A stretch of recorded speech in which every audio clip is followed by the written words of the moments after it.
சங் பரிவாருடைய இயல்பான குணமே உள்ளே பகை வைத்து உதட்டில் உறவாடுவது. உன் பிள்ளை படிக்கிறதுக்கு நான் பணம் தர மாட்டேன். என்ன இப்போ ராஜராஜ சோழனுக்கு நீங்கள் செலவைக்கிறது, நீங்கள் பல பேருக்கு செலவு வைப்பாங்க. அவங்க நீங்கள் சத்ரபதி சிவாஜி தான் அவங்களோட ரோல் மாடலா? சரியா?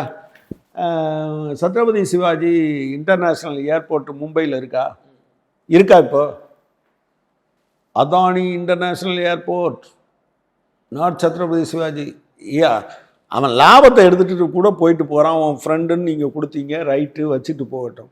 அந்த பேரையாவது வைக்க சொல்லியே. சிவாஜி சிலையை ஒழுங்காக கட்டினீங்களா? உங்கள் கவர்மெண்ட் தானே கட்டுச்சு. ஒரு வருஷம் கூட தாக்கு பிடிக்கலைங்கிறது உண்மையா இல்லையா? எனவே அவருக்கு ஓட்டு வேணும்னா மகாத்மா காந்திக்கு ஒரு மாலை போடுவார், ஆனால் உண்மையான மாலை கோட்சேக்கு போடுவார். ஓட்டு வேணும்னா ராஜேந்திர சோழன் பெருமையை போய் உத்தரப்பிரதேசத்தில் பேச சொல்லுங்க.